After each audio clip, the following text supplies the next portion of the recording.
So this is a 63-year-old man who is known to have chronic hepatitis B, and he's being appropriately screened.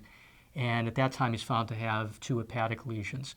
Laboratory tests suggest that he has Child's A liver function, and he is now presented with the question of how to manage the disease. On further evaluation, he's found to have an AFP of about 300, and he has Child's A liver function.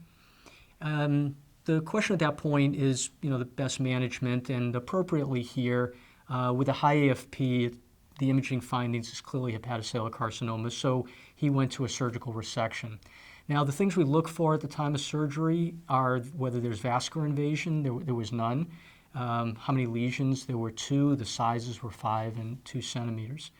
So there's no known benefit from adjuvant therapy in these patients, so he was monitored. And unfortunately, he was found to have recurrent disease. He had 1 new liver lesion and then also had pulmonary metastasis as well.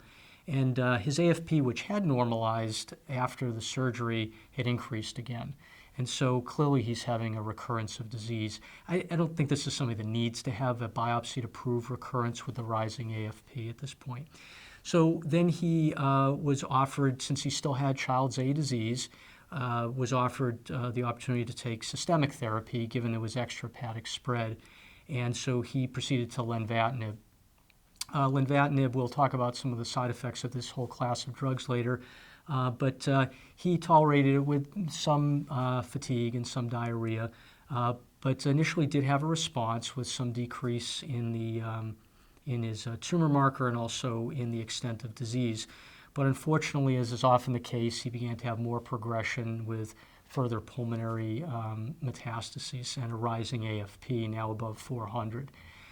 So he still had a good performance status, PS0. His Child's classification was still A, and so the opportunity for second-line therapy was discussed with him, and cabozantinib was started at the standard dose of 60 milligrams, which he did tolerate, but eventually developed some diarrhea, and because of that, had a dose reduction of 40 milligrams. He continued on it and was noted to have partial response. As is often the case, eventually he had progression of disease after initial clinical benefit. So I'm often asked about what the prognosis is after people have had surgery, and then certainly if they have recurrent disease, what the future is going to look like for them.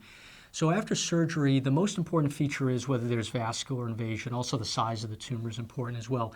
So in his case, although the range is quoted to be about 40 to 70% 5-year survival, in reality, his is about 60% 5-year survival. Unfortunately, he had progression of disease, and at the point we're now talking about him getting cabozantinib, the median survivals are about 8 to 11 months.